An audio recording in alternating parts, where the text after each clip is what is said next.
ভালো মানুষ, নেককার মানুষ, নামাজি মানুষ, কিন্তু সমস্যাটা হলো সে যতবার আসে কোনো মজলিস খালি যায় না, সে এসেই খালি তার বউয়ের নামে খালি বিচার দেয়, বিবির নামে অভিযোগ, বিবির এই সমস্যা ওই সমস্যা, এই বিবির নামে শুধু অভিযোগ করতে থাকে। তা হযরত বলেন যে আমিও কৌতূহল বশত, যেহেতু সম্পর্ক রাখে স্বামী স্ত্রী উভয়ই, তো তার বিবিকে ফোন দিলাম, কি ব্যাপার, তোমার স্বামীর সাথে তুমি এই এই আচরণ করো। তো স্বামী এই কয়েক মাসে বা দীর্ঘদিনে যতগুলো অভিযোগ তার বিবির নামে করেছে, আমি তার বিবিকে ফোন করার পরে কয়েক মিনিটে তার বিবি তার কয়েক গুণ বেশি স্বামীর বিরুদ্ধে অভিযোগ করে দিয়েছে। এখন সমাধান কি? কার দোষ? স্বামী বিচার দিচ্ছে বিবির নামে, বিবি বিচার দিচ্ছে তার স্বামীর নামে। তো হযরত বলেন যে আমি পরে চিন্তা ভাবনা করে আমি তখন আমার ওই ভক্তকে বললাম, দেখো তোমারি ये परेशानी की मेरे पास एक दवाई है, যে তোমরা তো বড় সমস্যায় আছো, স্বামী স্ত্রী সারাদিন খালি ঢিসিম ঢিসিম, তোমাদের এই সমস্যার একটা বড় ঔষধ আমার কাছে আছে। তো এটা বলার সাথে সাথে ওই লোকটা বড় আগ্রহের সাথে বলল, হযরত ফরমাইয়ে वो दवाई क्या है, जरूर मुझे चाहिए। ঔষধ কি বলেন, এটা আমার দরকার, আমি তো বড় পেরেশানির মধ্যে আছি। ভালো করে বুঝেন যুবক ভাইয়েরা, ভালো করে বুঝেন, আমি এই কথাটা বলার পেছনে আমি তো ঈমানের সবক শোনাচ্ছিলাম, এটাও ঈমানের সাথে রিলেটেড। বলার পেছনে আরেকটা কারণ আছে। বাংলাদেশ প্রতিদিন একটা পত্রিকার নাম শুনেছেন? বাংলাদেশ প্রতিদিন আজকে থেকে আরো 5 বছর আগে রিপোর্ট করেছে, আমার কাছে কাটিং আছে। ঢাকা শহরে, ঢাকা সিটি কর্পোরেশন উত্তরের রিপোর্ট, প্রতি 100টা বৈবাহিক দম্পতির মধ্যে 45টা ডিভোর্স হয়ে যাচ্ছে। নাউজুবিল্লাহ বলেন। 100টার মধ্যে 45টা ডিভোর্স হয়ে যাচ্ছে। আমাদের তো খবর নেই। আমরা কি, আমরা তো ঢাকা শহরের ডিজিটাল দেশে এমন ভাবে বাস করি, নিজেরা সবাই ডিজিটাল। পাশের ফ্ল্যাটে কে থাকে 2 বছর থেকে বসবাস করে, নামও জানি না, খবরও জানি না, কোনো খোঁজ খবর রাখি না। পাশের ফ্ল্যাটে একজন মারা যায়, সেটাও খবর রাখি না। এই হলো আমরা মুসলমান। 100টা ফ্যামিলির মধ্যে 45টা ডিভোর্স হয়ে যাচ্ছে। এই 5 বছরে তো এটা আরো ডেভেলপ করে এখন হয়তো 50-50 বা 50 আপ হয়ে গেছে। ডিভোর্স বুঝেন তো? তালাক। বলেন তো দেখি, এই ডিভোর্স বুড়া বুড়িকে দেয় না জোয়ানরা দেয়? হ্যাঁ, বুড়া বুড়িকে ডিভোর্স দেয়। আরে বুড়া বুড়িকে ডিভোর্স দিবে তো দূরের কথা, বুড়া তো এক মুহূর্ত বুড়িকে ছাড়া থাকতেই রাজি না। যত বয়স বাড়ে মনে হয় যেন তাদের মহাব্বত আরো বাড়ছেই। জোয়ানরা দেয়। ও আমার প্রিয় যুবক ভাইরা, ব্যাপারটা কি? কেন এত ডিভোর্স হচ্ছে? আমরা তো যারা এখন মোটামুটি যৌবনকাল পার হয়ে এখন বার্ধক্যের দিকে চলছি, আমাদের অবস্থাটা তো এমন ছিল, আমরা তো বাবা মায়ের পছন্দে বিয়ে করতাম। বাবা বলেছেন অমুক জায়গায় অমুক মেয়ের সাথে অমুক দিন তোমার বিবাহ। আমি শুধু বলেছি আব্বু একটু ইস্তেখারা করব। ইস্তেখারা আমি করেই সিদ্ধান্ত নিয়েছি। আমার বাবা, আমরা 5 ভাই বোন, বাবা উস্তাদ আমাদের 5 ভাই বোনের। ইস্তেখারা করেই সিদ্ধান্ত নিয়েছি, ইস্তেখারা করারও অনুমতি নেই। বাস আলহামদুলিল্লাহ। আমরা তো বাবা মায়ের পছন্দে বিয়ে করেছি। বর্তমান যুবকরা বাবা মায়ের পছন্দে বিয়ে করে? কথা বলেন। ওদের একটা খুব মজবুত যুক্তি আছে, বিয়ে করব আমি, সংসার করব আমি, বুড়া বুড়ি কি পছন্দ করব? বুড়া বুড়ির পছন্দ। বর্তমান আধুনিক যুগ, এখন এই আধুনিক যুগে কোন ধরনের মেয়ে নিয়ে আমি কোন সোসাইটিতে চলবো, এটা বুড়া বুড়ি কি বুঝবে? এজন্য ওনারা লাভ ম্যারেজ করে। কি ম্যারেজ করে? আর আমরা লস ম্যারেজ করেছি। আমাদেরটা ছিল লস ম্যারেজ। তো ঠিক আছে, আমাদেরটা লস ম্যারেজ বুঝলাম। তো তোমরা তো বাবা মায়ের পছন্দে বিয়ে করছো না, নিজের পছন্দে লাভ ম্যারেজ করছো। তো লাভ ম্যারেজ যদি করো, তো 1 বছর 2 বছর না যেতে ওই লাভ আবার লস হয়ে গেল কেন? এখন ডিভোর্স দাও কেন? আমার প্রিয় যুবক ভাইয়েরা, যদি সময় থাকে আমি এই ডিভোর্স সম্পর্কে 2-4টি কথা পরে বলছি, আগে এই কথা শেষ করি। রাসূলের ছোট ছোট সুন্নাহগুলো আমাদেরকে কি করতে হবে, এই আমাদের এই পরিবারের মধ্যে এগুলো প্র্যাকটিস করতে হবে। তাহলে ইনশাআল্লাহ আর তালাক দেওয়া লাগবে না, তালাক শব্দ মাথায়ও আসবে না।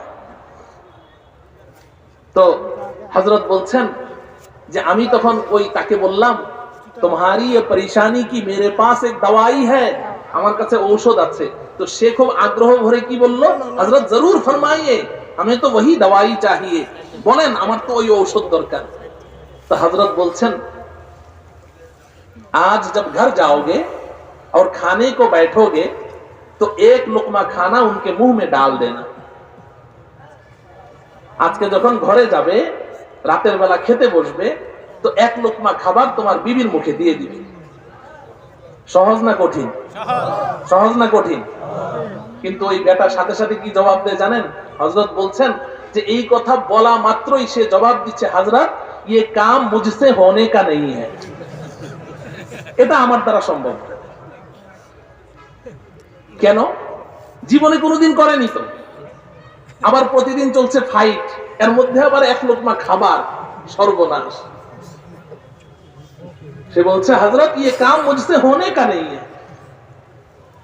হযরত বলেন, আমি তাকে বললাম, तुझे यही करना है, यही तेरी दवाई है, जा यहां से उठ, এটাই তোমার ঔষধ, যাও। যেই লোক একদিন দুই দিন পরেই ওনার কাছে এসে পড়ে থাকে, এক সপ্তাহ পার হয়ে গেছে, সে আর আসে না। কি মনে হয় কাজটা করেছে? করেনি, করলে তো আসতো। এক সপ্তাহ পরে হযরত ফোন করলেন, ফোন করে বলছেন, क्या बात है, वो काम किया है, কি খবর, কাজ ওটা করেছো? অপর প্রান্ত থেকে ওই লোক জবাব দিচ্ছে, হযরত मैंने बहुत कोशिश किया, बारहा कोशिश किया, मगर मुझसे आता ही नहीं। হযরত আমি বারবার চেষ্টা করেছি, কিন্তু আমার হাত ওই পর্যন্ত যায় না।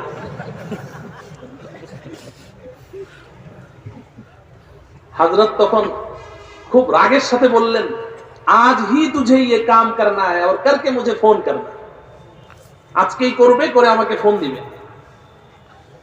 রাত 11টার সময় ফোন এসেছে। ফোন করে বড় উচ্ছ্বাসের সাথে, মানে তার আওয়াজ থেকে এমন মনে হচ্ছে যে আকাশের চাঁদ তার হাতে চলে এসেছে। সে বলছে, হযরত আলহামদুলিল্লাহ, मैंने वो काम कर लिया, হযরত আমি কাজ ওটা করেছি, ওই কাজ আমি করেছি। হযরত তখন বলছেন, ফির क्या हुआ, কাজ তো করেছো, এরপরে রেজাল্ট কি, এরপরে কি হলো? তো অপর প্রান্ত থেকে সে বলছে, হযরত मैंने तो एक लुकमा खाना उनके मुंह में उठा दिया, मगर आंखें बंद करके डाल दिया। এক লোকমা খাবার তো তার মুখে দিয়েছি, কিন্তু চোখ বন্ধ করে দিয়েছি। শরম, আইরে শরমে মরে যায়, এটা কি করে সম্ভব? তো आंखें बंद करके उठा दिया। আচ্ছা, তো ফির क्या हुआ, এরপর কি হলো? বলছে, হযরত যখন চোখটা খুললাম, এখন ওই বেচারি এতটা অবাক, যার সাথে প্রতিদিন ঝগড়া, একজন আরেকজনের ছায়া দেখতে পারে না, ঝগড়া চলছে, জীবনে এই কাজ করে নাই, সেই মানুষ আজকে মুখে লোকমা তুলে দেয়। তো তার বিবি এতটা অবাক, সে ওই লোকমাটা চাবায়ও না, গিলেও না। বলছে, হযরত আমি যখন চোখ খুললাম, খুলে দেখি সে এরকম এভাবে বসে আছে, রোবটের মতো, খাবারটা গিলছে। এটা কি ঘটনা ঘটল? হযরত বললেন, ফির क्या हुआ? তখন সে বলছে, হযরত আমি তাকে বুঝাইলাম, দেখো मैंने तो तुम्हारे मुंह में कोई जहर नहीं डाला, আমি তোমার মুখে তো কোনো বিষ ঢেলে দেইনি, আমি যে খাবারটা খাচ্ছিলাম এটাই তো দিয়েছি, খাও। তো সে তার খানাটা খেলো, ওই লোকমা খাবার খাওয়ার পরে তার বিবি তাকে যে কথাটা বলল, এই কথাটা আমি আজকে আমার সব বিবাহিত যুবক ভাইদেরকে শোনাতে চাই। তখন তার বিবি তাকে বলছে, সে বলছে অপর প্রান্ত থেকে হযরতকে, যে খানাটা খাওয়ার পরে তার বিবি তাকে বলছে, তুঝে কিসনে ইনসান বানায়া, তোমাকে মানুষ বানাইলো কে?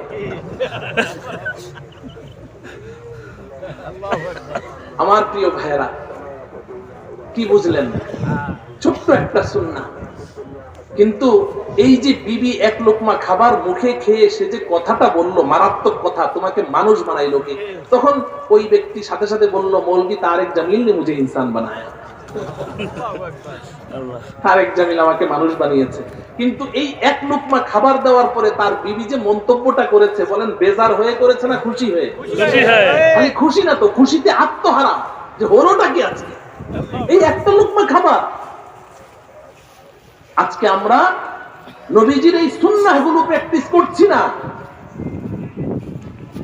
আম্মাজান হযরতে আয়েশা রাদিয়াল্লাহু তাআলা আনহা মাত্র 9 বছর বয়স, কত? 9 বছর বয়স। নবীজির বয়স 53, স্বামীর বয়স 53, বিবির বয়স 9। দেন না এখন 9 বছরের বিয়া, সাথে সাথে 9 বছর।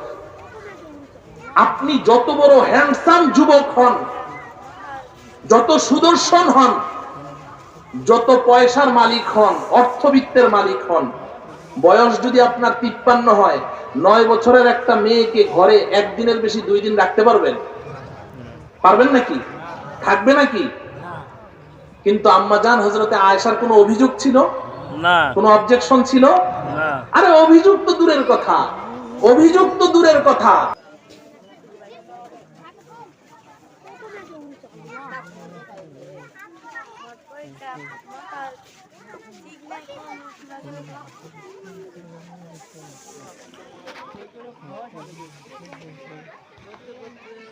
Yes, sir.